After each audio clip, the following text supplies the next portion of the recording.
Gempa besar di Afghanistan yang menewaskan lebih dari 2.000 orang dan longsor di Sudan yang melenyapkan satu desa dan merenggut ribuan nyawa.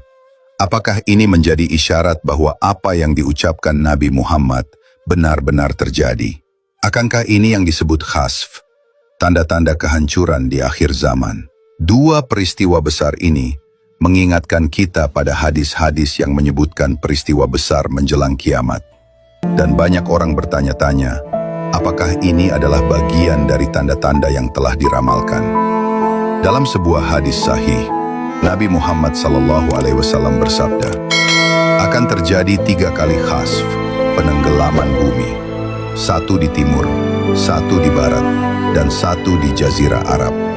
Hadis riwayat Muslim. Apakah bencana ini bagian dari yang dimaksudkan dalam hadis tersebut? Insiden yang terjadi di Afghanistan pada 2025 adalah gempa bumi dengan kekuatan 6,0 magnitudo yang mengguncang Provinsi Kunar.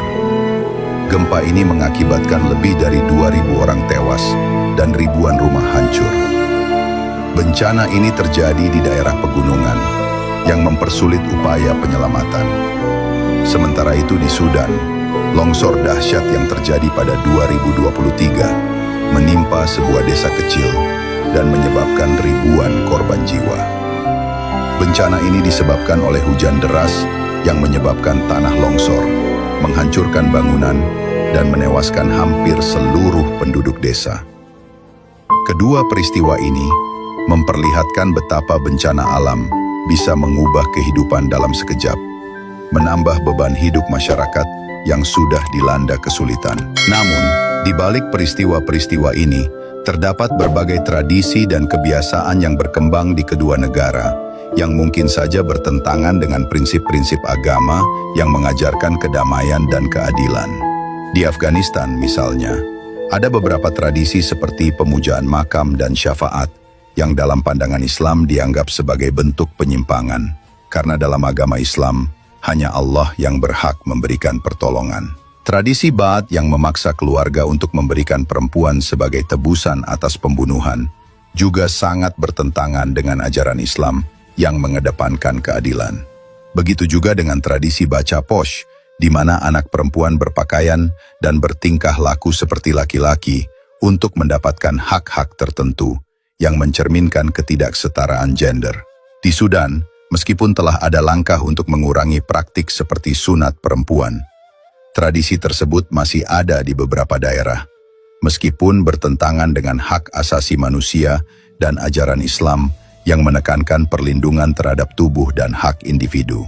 Selain itu, perkawinan paksa dan penculikan wanita yang masih dipraktikkan oleh beberapa suku di Sudan juga bertentangan dengan prinsip-prinsip Islam yang menghargai kebebasan dan martabat setiap individu, khususnya perempuan. Meskipun tradisi ini mungkin berlaku di beberapa wilayah, kita perlu melihatnya sebagai suatu tantangan untuk mendorong perubahan dan refleksi dalam masyarakat.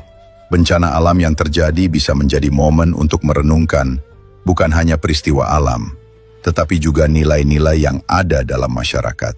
Bencana ini bisa dianggap sebagai ujian untuk mengukur sejauh mana umat manusia mampu bertahan dalam kesulitan. Namun juga bisa dipandang sebagai teguran dari Allah untuk kembali kepada jalan yang benar. Di sisi lain, kita juga harus mempertimbangkan apakah bencana-bencana ini adalah bagian dari khasf yang dalam pandangan beberapa ulama dianggap sebagai tanda-tanda besar kiamat. Khasf adalah peristiwa alam yang sangat luar biasa, di mana bumi atau suatu wilayah tenggelam atau terbelah, yang menandakan kehancuran besar. Meskipun kita tidak dapat memastikan apakah bencana ini adalah khasf yang dimaksud dalam hadis Nabi Muhammad SAW, kita tetap diingatkan bahwa segala yang terjadi di dunia ini adalah bagian dari takdir Allah yang harus kita terima dengan kesabaran dan ketulusan hati. Jika bencana ini adalah ujian, maka kita harus bersabar dan meningkatkan ketahanan spiritual kita. Karena setiap ujian adalah kesempatan untuk mendekatkan diri kepada Allah. Namun, jika ini adalah teguran, maka umat manusia harus merenung dan memperbaiki perilaku mereka, terutama dalam hal keadilan, kesetaraan, dan moral.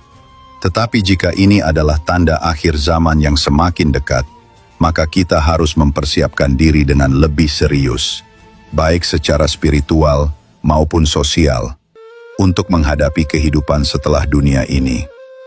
Dari sini kita belajar untuk memahami bahwa bencana ini membawa pesan yang lebih dalam, bahwa semua kejadian pada manusia sudah tercatat dalam Lahul Mahfudz. Begitu juga detik-detik menjelang hari kiamat. Semoga yang subscribe dan komentar amin. Allah jauhkan dari takdir buruk atas diri dan orang terdekat kita.